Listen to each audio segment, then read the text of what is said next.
اور عظمت جو ہے وہ بیان ہوگی۔ یہ ایک بات یہاں پر نوٹ فرمائیں، وہ یہ ہے کہ یہ تینوں ہی صحابہ سیدنا عبداللہ بن رواحہ اور کعب بن مالک اور کعب بن زہیر، یہ کعب بن زہیر تو ہیں باہر کے قبیلے سے، حسان بن ثابت وہ آج نہیں شامل، یہ تین جو بڑے صحابہ ہیں نا یہ انصار میں سے، سیدنا حسان بن ثابت رضی اللہ تعالیٰ عنہ اور کعب بن مالک اور عبداللہ بن رواحہ، اور یہ تینوں ہی اللہ کے نبی کے شعراء شمار ہوتے تھے۔ حسان بن ثابت تو مشہور ہے نا، باقی یہ دو کعب بن زہیر چونکہ ان کا وہ عقیدہ وہ قصیدہ بردہ ہے، ایک انہوں نے اللہ کے نبی صلی اللہ علیہ وسلم کی نعت کہی، زیادہ تر ان کی وہی مشہور نعت ہے، تو لہٰذا اسی کے چند اشعار جو ہیں میں آپ کی خدمت میں پیش کروں گا۔ تو بہرحال یہ جو تین صحابہ ہیں انہی کے ہی جو ہے نا وہ نعتیہ کلام پیش ہوگا۔ تو سب سے پہلے جناب کعب بن زہیر رضی اللہ تعالیٰ عنہ ان کا جو کلام ہے اس کے محرکات کیا تھے اور سبب کیا تھا، اس کے حوالے سے میں چند گزارشات پیش کرتا ہوں۔ ان کے بھائی تھے بجیر بن زہیر اور یہ تھے کعب بن زہیر، یہ دونوں ہی بھائی جو ہیں نبی کریم صلی اللہ علیہ وسلم کی خدمت میں پیش ہوئے، لیکن جو کعب بن زہیر تھے نا وہ پیچھے تھے اور بجیر بن زہیر کو اس نے آگے بھیجا۔ ہوا یہ کہ بجیر بن زہیر جو ہے یہ اسلام لے آئے، کعب بن زہیر باہر تھے اور مشورہ بھی نہ کیا، تحقیقات کی نہ، اس نے تو کہا تھا انویسٹیگیٹ کرو، جا کے تحقیقات کرو کہ ان کی تعلیمات کیا ہیں، محمد کریم صلی اللہ علیہ وسلم جو دعویٰ کرتے ہیں ان کا جا کے پرکھ کرو کہ آیا وہ کس حد تک درست ہے۔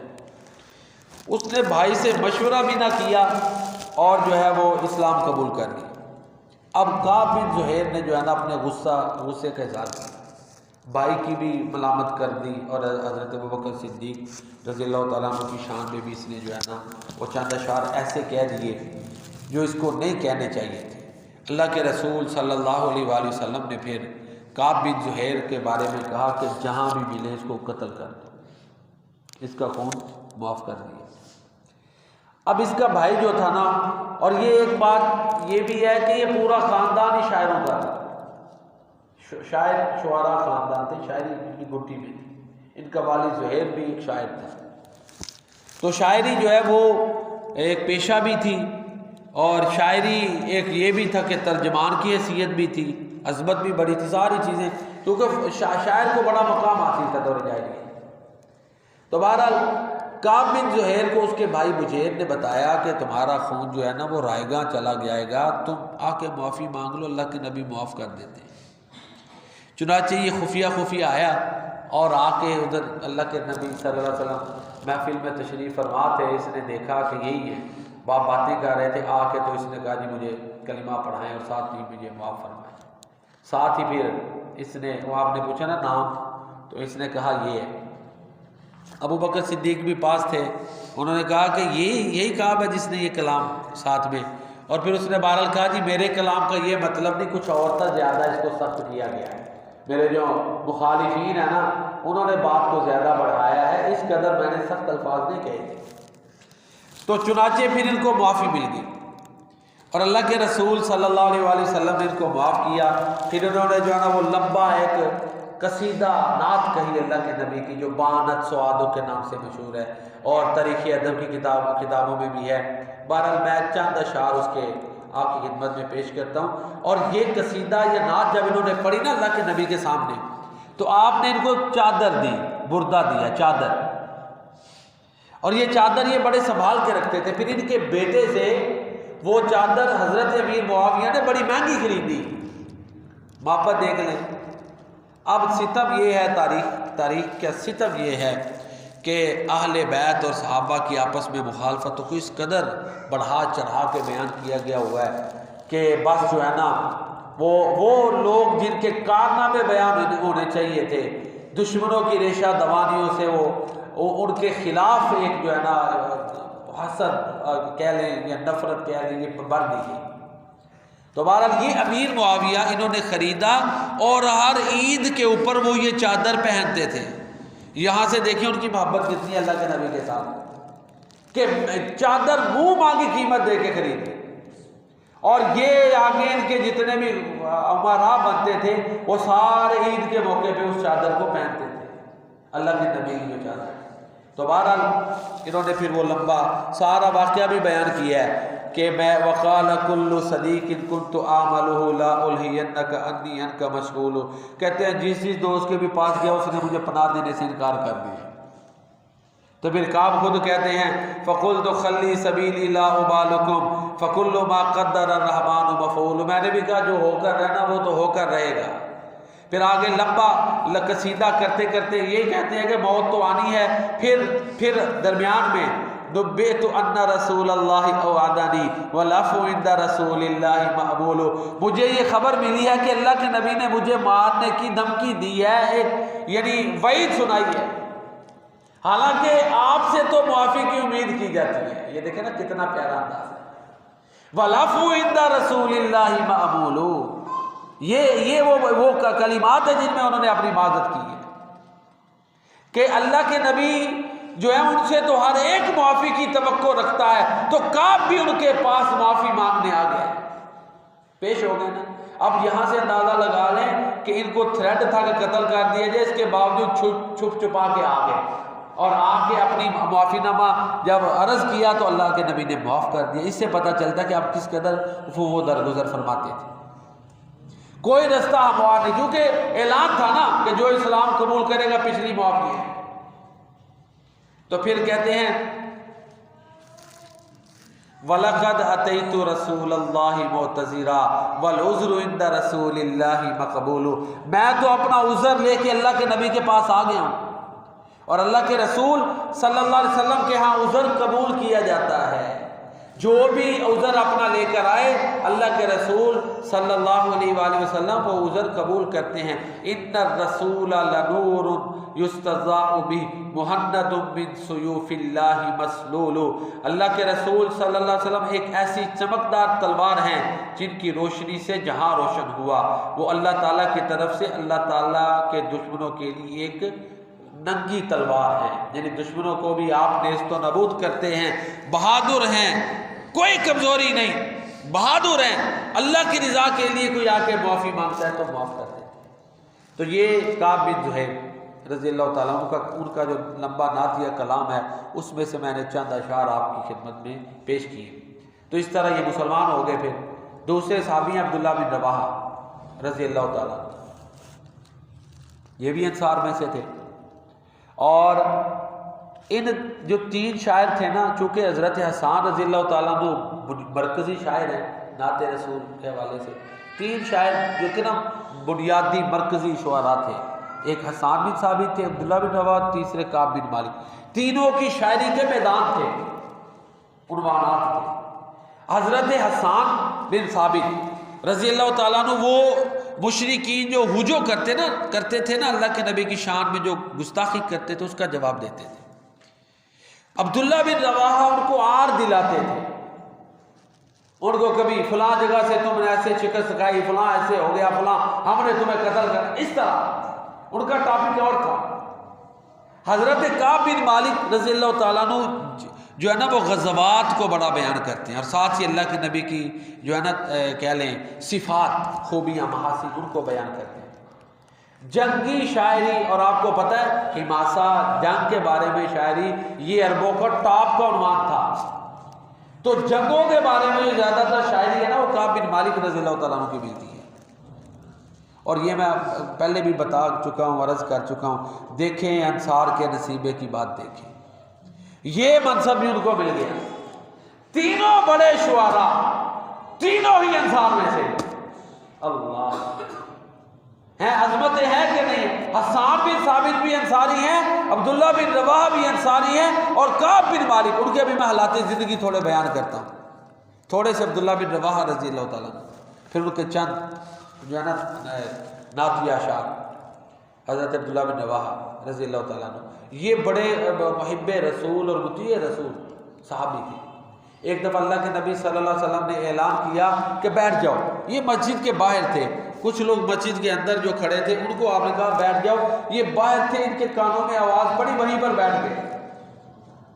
اور اللہ کے نبی کو پتا چلا تو انہوں نے دعا دی کہ اللہ تعالیٰ یہ اطاعت کا جذبہ قبول فرمائے. اور یہاں تک اندازہ لگائیں عبداللہ بن رواحہ رضی اللہ تعالیٰ عنہ کہ کس قدر نبی کریم صلی اللہ علیہ وآلہ وسلم کی اطاعت کا جذبہ ان کے دل و دماغ اور رگ و ریشے میں تھا.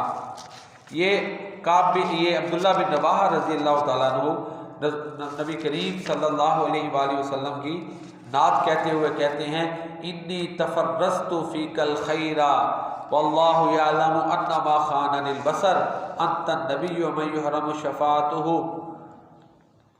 کہتے ہیں کہ اننی تفرست فیک الخیر، بے شک میں نے آپ کے اندر جو ہے وہ بھلائی کو تلاش کر کے پا لی ہے. اور اللہ کے رسول صلی اللہ علیہ وآلہ وسلم سراپا خیر ہیں. واللہ یعلم ان ما خان للبصر، اور اللہ تعالیٰ جانتا ہے کہ میری نگاہ نے مجھ سے دھوکہ نہیں کیا. یہ جناب عبداللہ بن رواحہ رضی اللہ تعالیٰ عنہ کہتے ہیں کہ اللہ تعالیٰ جانتے ہیں کہ میں اپنے اس فیصلے میں، اپنی اس رائے میں غلطی پر نہیں ہوں. پھر کہتے ہیں انت النبی ومن یحرم شفاعت یوم الحساب فقد ازرا بہ القدر. اللہ کے نبی آپ نبی ہیں اور جو آپ کی شفاعت سے محروم ہو گیا قیامت والے دن اس کے نصیبے نے اس کو جو ذلیل کر کے رکھ دیا. فثبت اللہ ما آتاک من حسن تثبیت موسیٰ ونصرا کالذی نصروا. اللہ نے جو آپ کو حسن عطا کیا ہے اللہ تعالیٰ اس کو قائم رکھے. اور اللہ کے نبی صلی اللہ علیہ وسلم ایسے نبی ہیں کہ جن کی مدد کی جاتی ہے. تو یہ انہوں نے ایک یہ اور دوسرے اشعار یہ ہیں حضرت عبداللہ بن رواحہ رضی اللہ تعالیٰ عنہ کے. کہتے ہیں وفینا رسول اللہ نتلو کتابا اذا انشق معروف من الفجر ساطع یبیت یجافی جنبہ فراشہ اذا استثقلت بالمشرکین المضاجع اتا بالہدى بعد العمی فقلوبنا بہ موقنات ان ما قال واقع. ظاہر یہ عربی اشعار ہیں، اس طرح زبانی نہیں یاد ہے. قرآن کو تو اللہ کا شکر ہے چلو، تو یہ اس سے دیکھنا پڑتا ہے، ہیلپ لینی پڑتی ہے. تو یہ عبداللہ بن رواحہ رضی اللہ تعالیٰ عنہ جو ہیں وہ کہتے ہیں وفینا رسول اللہ، ہمارے اندر اللہ کے رسول ہیں. نتلو کتاب، ہم ان کی کتاب پڑھتے ہیں. اذا انشق معروف من الفجر ساطع، اور اب جو ہے یہ نیکی جو ہے وہ چمک کے سامنے آ چکی ہے، اندھیرے چھٹ چکے ہیں، نور ہدایت سامنے صاف شفاف ہو چکا ہے. یبیت یجافی جنبہ فراشا اذا استثقلت بالمشرکین المضاجع. جب لوگ سوئے ہوتے ہیں تو ہمارے نبی اللہ کے سامنے قیام کرتے ہیں. جب لوگ گہری نیند کے مزے لیتے ہیں تو اللہ کے نبی اللہ کے سامنے ہے نا کہ آپ اتنا لمبا قیام کرتے تھے کہ پاؤں مبارک متورم ہو جاتے تھے. اللہ تعالیٰ میرے اور آپ کے لیے بھی عبادت آسان فرمائے. ہمارے لیے پنجگانہ نماز اور رات کا قیام یہ اللہ تعالیٰ ہمیں بھی توفیق عطا فرمائے، آمین. پھر فرماتے ہیں بعد بالہدى بعد العمی فقلوبنا بہ موقنات ان ما قال واقع. آپ ہدایت لے کر آ گئے جبکہ ہم گمراہ تھے، ہدایت لے کے آ گئے، اور جو کچھ آپ فرماتے ہیں نا وہ ہمارا یہ یقین ہے کہ وہ ہو کر رہے گا. تو یہ ان کے چند اشعار ہیں. اسی طرح عمرۃ القضاء کے موقع پر حضرت عبداللہ بن رواحہ رضی اللہ تعالیٰ عنہ آگے تھے اور اللہ کے نبی صلی اللہ علیہ وآلہ وسلم کی سواری کی نکیل انہوں نے پکڑی ہوئی تھی، اور ساتھ ہی یہ جو ہے نا اشعار پڑھ رہے تھے، اور وہ اشعار بڑے سخت تھے. حضرت عمر فاروق رضی اللہ تعالیٰ عنہ نے سیدنا عبداللہ بن رواحہ رضی اللہ تعالیٰ عنہ کو روکا تو نبی کریم صلی اللہ علیہ وآلہ وسلم نے فرمایا کہ اے عمر ان کو پڑھنے دو، اس کو پڑھنے دو. یہ جو اس کے اشعار ہیں نا یہ کفار کے سینوں میں نیزوں سے بھی زیادہ ترش لگ رہے ہیں. حضرت عبداللہ بن رواحہ رضی اللہ تعالیٰ عنہ میدان جنگ میں وہ اشعار پڑھ رہے تھے. اشعار یہ ہیں، چند اشعار میں ہیں خلو بڑے کفاریاں سبیلی، کہ آج کافروں کو کہہ دو کہ ہمارے رستے سے ہٹ جائیں. دیکھیے نا میدان جنگ میں. اور یہ عبداللہ بن رواحہ وہ ہیں جو جنگ موتا میں شہید ہوئے رضی اللہ تعالیٰ، بڑی جلدی شہید ہوئے عبداللہ بن رواحہ. تو کہتے ہیں آج کفار کو کہو کہ رستہ خالی کر دیں، وگرنہ ایسی تلوار، ان کے اشعار کا یہ مفہوم ہے، ضربًا یزیل الحام عن مقیلی، وگرنہ ایسی ضرب لگاؤں گا کہ ان کی جو کھوپڑیاں ان کے تنوں سے جدا ہو جائیں۔ اب دیکھیں نا، عمرۃ القضاء کرنے گئے ہوئے ان کے گھر ہیں، یہ دیکھیں بہادری، دیکھیں اللہ کے نبی کی سواری کی نکیل پکڑی ہوئی ہے، اور مکہ مکرمہ میں داخل ہوتے ہوئے یہ اونچی اونچی اشعار پڑھ رہے ہیں کہ آج کافروں کو کہو کہ ہم سے ٹکر نہیں لے گی، مطلب یہی ہے اگر ٹکرائیں گے تو پاش پاش کر کے رکھ دیں گے، ان کی نسلیں بھی یاد رکھیں گی کہ ایسا انجام ہوگا، یہ مفہوم ہے۔ تو عمر فاروق نے کہا اللہ کے نبی کے سامنے اے عبداللہ تو اشعار پڑھ رہا ہے، روکا تو اللہ کے نبی نے کہا کہ رہنے دو اے عمر، اس کو پڑھنے دو رضی اللہ تعالیٰ۔ یہ اشعار نیزوں کی نوک سے بھی زیادہ ان پر اثر کرنے والے ہیں۔ تو یہ عبداللہ بن رواحہ جب اللہ کے نبی نے جنگ موتا پہ بھیجا، 3000 صحابی تھے، اس سے پہلے ایک صحابی شہید ہو گئے، ان کا بدلہ لینے کے لیے بھیجا۔ اتفاق ایسا کہ روم کا جو ایک گورنر تھا وہ 1,00,000 فوج وہاں پہ لے آئے، ان کو کوئی اس طرح کے علاق نہیں، لیکن اللہ کے نبی نے بتا دیا تھا اگر زید بن حارثہ شہید ہو جائیں، اس کا مطلب ہے کہ وحی کے ذریعے آپ کو اطلاع تھی، تو پھر یہ جھنڈا جعفر تیار پکڑیں گے۔ وہ شہید ہو گئے تو عبداللہ بن رواحہ، یہی عبداللہ بن رواحہ رضی اللہ تعالیٰ عنہ، یہ خالی یہ نہیں ہے کہ بس شاعری تھی، میدان عمل کے مجاہدین بھی تھے، عملی جہاد کرنے والے تھے، اور میدان جنگ میں شہید ہوئے۔ آپ نے فرمایا عبداللہ بن رواحہ بھی شہید ہو جائیں تو پھر کوئی مسلمان جو کوئی میں سے مرضی جھنڈا اٹھا لے۔ یہ اشارے تھے کہ یہ تینوں شہید ہونے ہیں۔ واقعی وہ اچانک پھر اب وہاں پہ جب جو ہے نا 3000 کے لشکر کے سامنے ان ایکسپیکٹڈلی، غیر متوقع، وہ سامنے اتنا بڑا لشکر آ گیا، مسلمانوں کی 3000 فوج میں تھوڑا سا تردد ہوا، یہی عبداللہ بن رواحہ کھڑے ہوئے تھے، خطبہ دیا اللہ، اور عبداللہ بن رواحہ یہی شاعر تھے، قادر الکلام تھے، کہتے گھبراتے کیوں، مسلمان کے لیے 2 ہی راستے ہیں، یا شہادت یا غازی، تو جس اللہ کے لیے تم لڑتے ہو تو پھر تم یہ کیوں دیکھتے ہو کہ آگے دشمن کی تعداد زیادہ ہے، تھوڑی یا زیادہ تعداد سے کوئی فرق نہیں پڑتا ہمیں، ہم اللہ کی رضا کے لیے لڑتے ہیں، ہم میدان جنگ سے چھپ چھپا کے نہیں جائیں گے، مقابلہ کریں گے، اور مقابلہ کیا، 3 شہید ہوئے۔ پھر حضرت خالد بن ولید رضی اللہ تعالیٰ عنہ، انہوں نے کمان سنبھالی اور بڑی حکمت عملی سے باقی لشکر کو بچا کے جو ہے نا وہ کسی طریقے سے بچایا، اور بعد میں پھر ایک بڑا مارکا ہوا۔ تو یہ عبداللہ بن رواحہ رضی اللہ تعالیٰ عنہ، دیکھیں نا یہ وہ شعراء ہیں کہ جو عملی میدانوں میں جنہوں نے شاعری کی اور میدان جنگ میں شہید ہوئے، اور یہی عبداللہ بن رواحہ ہیں جب سورۃ الشعراء کی آیتیں نازل ہوئی نا، وَالشُّعَرَاءُ يَتَّبِعُهُمُ الْغَاوُونَ، کہ شاعروں کے پیچھے تو بہکے لوگ لگے ہوتے ہیں، آگے اللہ کے نبی کی خدمت میں حاضر ہو گئے، اللہ کے نبی ہم تو شاعری کرتے ہیں، یہ کیا فرمایا، آگے پڑھو، إِلَّا الَّذِينَ آمَنُوا وَعَمِلُوا الصَّالِحَاتِ، ایمان والے اور نیک عمل کرنے والے شاعر ایسے نہیں ہوتے، تم ان میں ہو۔ اور کعب بن مالک رضی اللہ تعالیٰ عنہ کہتے ہیں کہ اللہ کے نبی کے جو مخالفین ہیں ان سے ہم جہاد کریں گے، ہاتھوں کے ساتھ اور زبانوں کے ساتھ کریں گے۔ تیسرے شاعر، زیادہ تر میں نے یہی عرض کیا کہ ان تینوں شاعروں کا کلام جو ہے وہ پیش کیا جائے گا، 2 کا ہو گیا، تھوڑے سے حالات بھی۔ تیسرے بڑے شاعر ہے کعب بن مالک رضی اللہ تعالیٰ عنہ، یہ بیعت عقبہ ثانیہ میں انہوں نے بیعت کی، وہ انصاری آئے تھے نا، ایک تو پہلی دفعہ، دوسری دفعہ 70 افراد تھے، ان 70 افراد میں یہ جناب کعب بن مالک رضی اللہ تعالیٰ عنہ انصاری صحابی، انہوں نے بیعت کی، جنگ بدر سے رہ گئے تھے، یہ اتفاق ایسے ہر جنگ میں شریک ہوئے، جنگ بدر میں اور جنگ تبوک میں، وہ جو 3 صحابی جن کے بارے میں سورۃ توبہ اتری ہے، دیکھیں ان کا ایمان، دیکھیں یہ وہی کعب بن مالک ہے رضی اللہ تعالیٰ عنہ، اللہ کے نبی کے مداح ہیں، اور کہا کرتے تھے میں جنگ بدر سے رہ گیا، مجھے اتنا دکھ نہیں ہے، کیوں؟ کیونکہ کعب بن عقبہ میں وہ جو گھاٹی تھی وہاں پہ اللہ کے نبی کے ہاتھ میں بیعت کی ہے، یہ بھی کوئی چھوٹا اعزاز نہیں، یہ وہی 70 آدمی تھے نا جنہوں نے کہا تھا اللہ کے نبی سب کچھ قربان ہے، آپ مدینہ منورہ تشریف لائیں، ان کی عظمتیں اپنی ہیں بڑی، تو وہ کہتے تھے مجھے اتنا ملال نہیں، میں جنگ بدر میں شریک نہیں نا ہوا، اعلان ہوا ہے کہ ان کو معاف کر دیا گیا، تو کوئی بات نہیں ہے، وہ گھاٹی میں میں نے بیعت کی ہے، وہ اللہ نے مجھے بڑی عظمت دی ہوئی ہے، کوئی ان کا سبب بن گیا جس کی وجہ سے شرعی طور پہ نہ جا سکے۔ پھر دوسرا جنگ تبوک جو 9 سال ہجری میں تھی، جو بڑی ایک زبردست جنگ تھی، اس میں اللہ کے نبی صلی اللہ علیہ وسلم نے یہاں تک کہا کہ نئے مسلمان بھی اس میں شامل ہوں گے، کوئی پیچھے نہیں رہے گا، عام اعلان تھا۔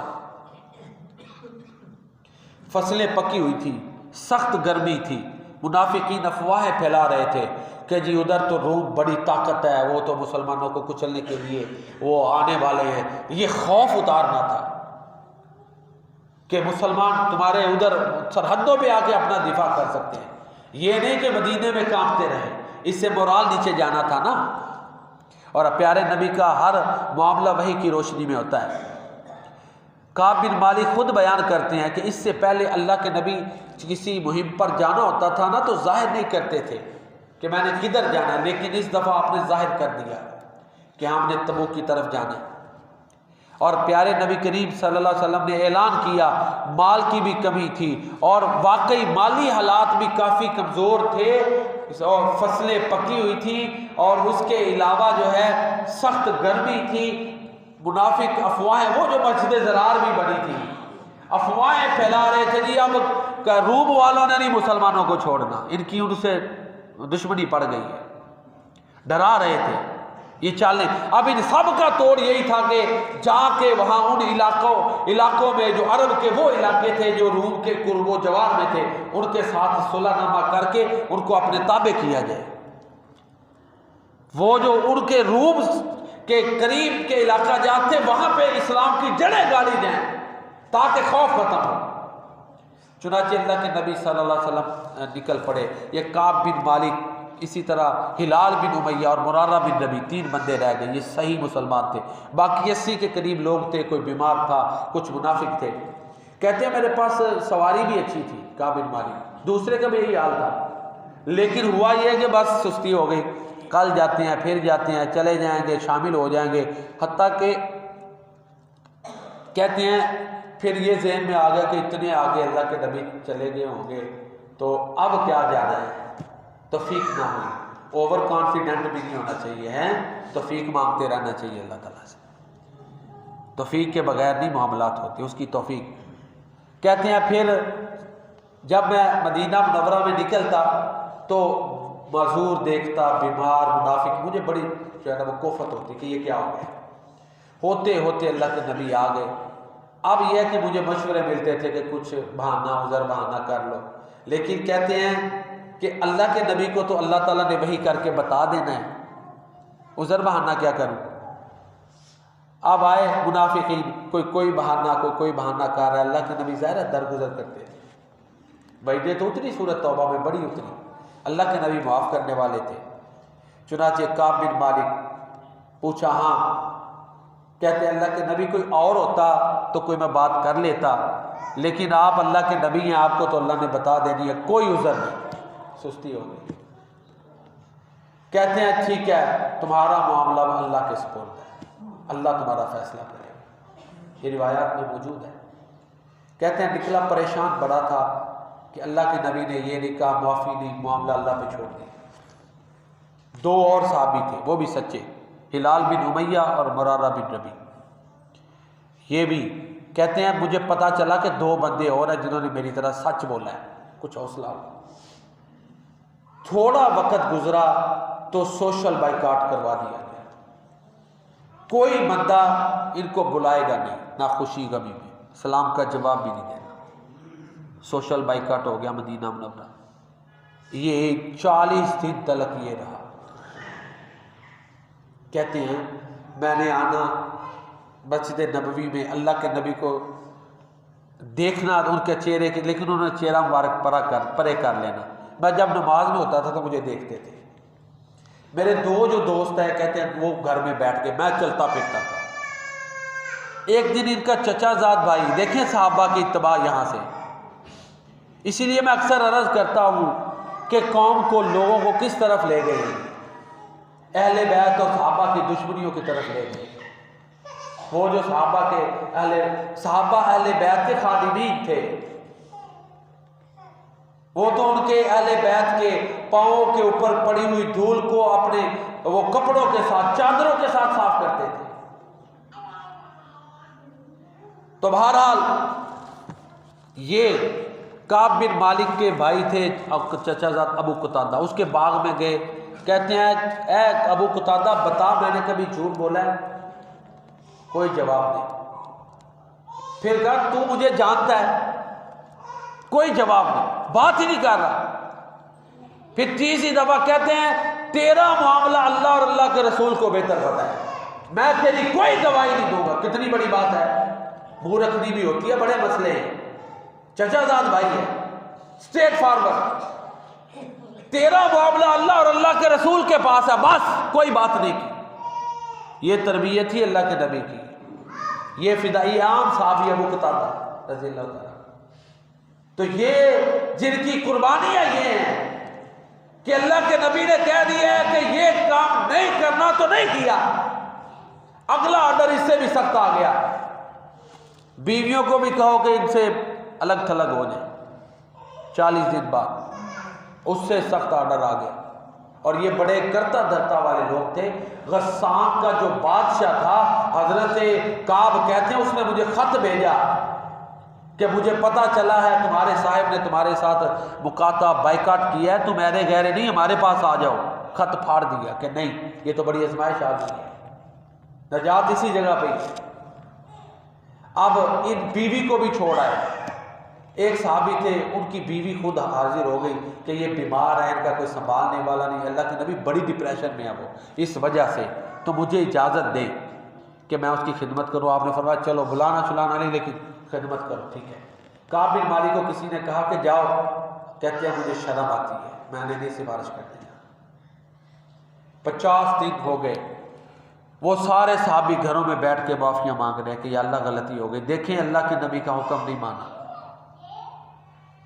اب پھر اللہ تعالیٰ نے ان تینوں کی ایسی قدردانی کی، ان کو ایسی عظمت دی کہ سورت کا نام ہی توبہ رکھ دیا۔ حالانکہ ایک آیت ہے کہ اللہ نے ان تینوں کی معافی کا اعلان کر دیا اور وہ قرآن کی آیت بنا دی، عظمتیں ملی نا پھر۔ وَعَلَى الثَّلَاثَةِ الَّذِينَ خُلِّفُوا حَتَّى إِذَا ضَاقَتْ عَلَيْهِمُ الْأَرْضُ بِمَا رَحُبَتْ وَضَاقَتْ عَلَيْهِمْ أَنفُسُهُمْ وَظَنُّوا أَن لَّا مَلْجَأَ مِنَ اللَّهِ إِلَّا إِلَيْهِ۔ اللہ نے بڑی تعریفیں کی، اللہ نے وہ جو 3 پیچھے رہ گئے ان کی توبہ قبول کر لی ہے۔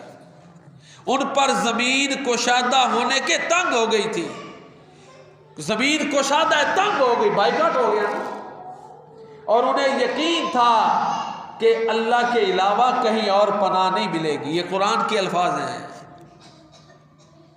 انہوں نے جب اللہ کی بارگاہ میں رجوع کیا تو اللہ نے ان کو معاف کر دیا۔ یہ پھر کعب بن مالک رضی اللہ تعالیٰ عنہ کی معافی کا اعلان اللہ نے قرآن میں نازل کیا۔ یہ کعب بن مالک ہیں جو تیسرے شاعر ہیں، جو اللہ کے نبی صلی اللہ علیہ وسلم کی بہت زیادہ نعتیں کہنے والے ہیں۔ یہ کعب بن مالک رضی اللہ تعالیٰ عنہ نبی کریم صلی اللہ علیہ وسلم کی نعت کہتے ہیں اور کہتے ہیں